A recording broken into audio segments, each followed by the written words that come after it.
And in this video, talking about Maduro indicted. Who next?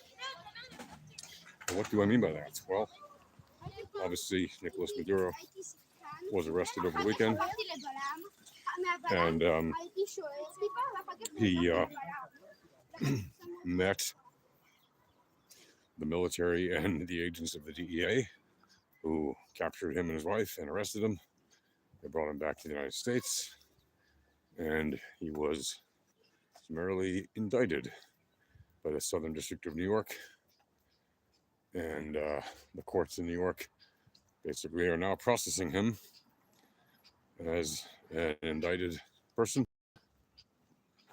facing charges of illegal weapon possessions and drug charges as well, like intent to distribute in America. Basically, the guy has been running a drug cartel, right, or has been in charge of the country where a drug cartel has been operating under his approval, under his authorization. And they've been also smuggling weapons illegally into the United States to distribute them, which is also a criminal offense in the United States. And that is the justification for which he was arrested. And it's all very legal, very lawful, and a great way to capture a dictator who would not stop his criminal ways. And yes, you can say, well, America's doing this because of the oil. You're not going to get an argument from me against that. Yes, America is partly doing this because of the oil interests that it has in Venezuela. Remember that American companies gave them the technology to extract oil and build an oil industry. And you can say, well, the Venezuelans paid for that. The Venezuelan government paid for that. Well, that still doesn't give them the right to break the agreements they had with those oil companies, which they did. So, as much as they may have paid for the wonderful benefits they received for having a developed oil industry, while they're sitting on some of the world's largest oil reserves, or some of the world's largest known oil reserves, it remains a fact that the government of Venezuela, under the previous dictator, Hugo Chavez, and under the most recent dictator, Nicolas Maduro, and even now under the new president of Venezuela, who is just the woman who was the vice president of Nicolas Maduro, have basically violated the agreements that they had in place. So you can cry all day and say free Maduro, but if you're saying that because of the oil industry, you are ignoring the will of the Venezuelan people who voted for the opposition candidate in the last elections last year, which Nicolas Maduro immediately ignored and cheated in order to stay in power. And the woman that was actually supposed to be on the ticket but had to withdraw, so the actual opposition candidate that ran could do so, she had to withdraw for basically technical reasons because she was being hounded illegally by the dictatorship.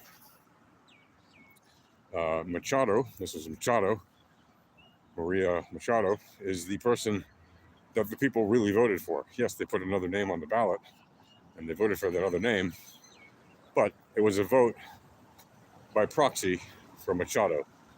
And hopefully she will be able to come to power lawfully soon, hopefully in the next weeks or months, and will assume the office of president, right, as the people of Venezuela have demanded by their election. And if you don't support that, and you claim to be a Democrat, or you claim to be in favor of democracy, I don't know what to tell you other than you're either a hypocrite or you're uninformed or both. Because if you're going to stand there 1 minute and accuse Trump of not doing enough, of being Maduro's friend 2 years ago, as so many lefty idiots did just a couple years ago, when Biden was in office, They're saying, oh, Trump's never going to get rid of Maduro. If he's elected, Maduro will stay in power because Trump likes dictators. I'm sorry, but Biden didn't get rid of Maduro. And now you can cry harder because Trump did get rid of him. You should be grateful that Trump got rid of him. Frankly, this is something you've been crying for years. And this is something that people have been asking for many years, since Maduro stepped into the role of dictator. You should be glad that it was Trump that got rid of him. Even if you hate Trump, think about all the people that don't like Trump, that for the past few days have been saying, hey, why are you ignoring the will of the Venezuelan people?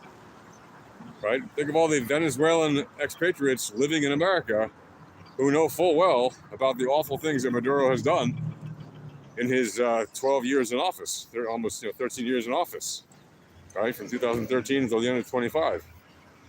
He did some very terrible things as dictator. In addition to continuing to ruin the Venezuelan economy, as I pointed out before, 2013 was also the last year that Venezuela won the Miss Universe contest, about 6 months after Maduro took office. So roughly half a year or 9 months, something like that, when she was already, a candidate for that year, and she won. And since then, they've not won Miss Universe. And why do I point out the Miss Universe contest? Well, it may seem silly and superficial to you, but in Venezuela, the Miss Universe contest is actually a big deal because they have won it many times, and they take that kind of thing very seriously there because they're very proud of the fact that their women are considered beautiful around the rest of the world for so many different occasions. So it is a point of national pride for them. There's in fact an entire industry built around the beauty industry there, and it was a significant contributor to the wealth of Venezuela during the good times of that country. You have to remember, before Chavez came to power, I'm not saying it was a perfect country, because it wasn't, but before Chavez came to power, Venezuela was literally the wealthiest country in Latin America. And it's now the poorest, or one of the poorest, in all of Latin America. And that's only for one reason, right? Because of Chavez's socialist policies that ruined the country, which, those of us who have a working wet noodle between our ears literally said this the day he took power, when he said he declared that the country would be socialist and follow his socialist agenda. We said this is going to be a terrible time for Venezuela. And the sooner he's gone, the better. And the sooner his socialist programs end, the better. But he was riding high on the so-called populist agenda of nationalizing industries and redistributing the wealth, to give everything to the poor and take from the rich to pay for it. And look what it led to, right?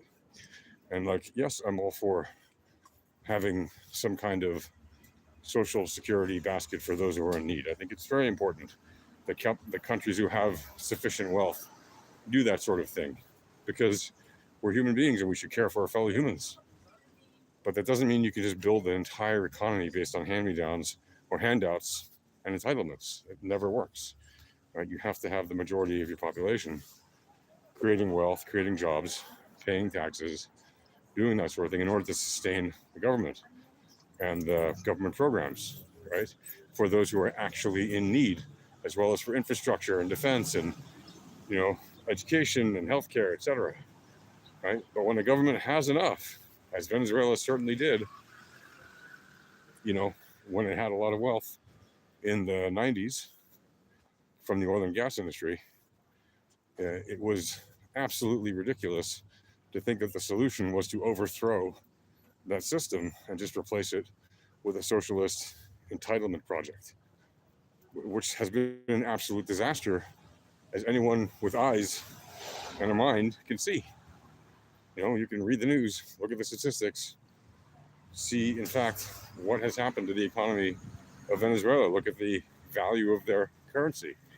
What has happened to it since Chavez took power? It is a complete disaster. There's nothing good you can say about it. And if you try, you're just an apologist for the dictatorship. Right? And if you're sitting there or standing there protesting to free a dictator, to return him to power, to continue being a dictator, there is something really wrong with you.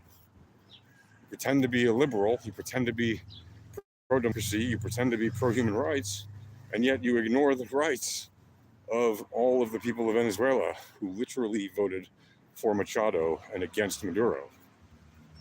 So shame on you if you're one of those people. And if you're one of the people who's standing up for what Trump did, even if you don't like him, hats off to you, because you're actually a demonstration of the fact that people can make sound reasoning arguments and be for the policies of somebody, in one case, even if they disagree on other ones. So that's it for now. Talk to you guys later.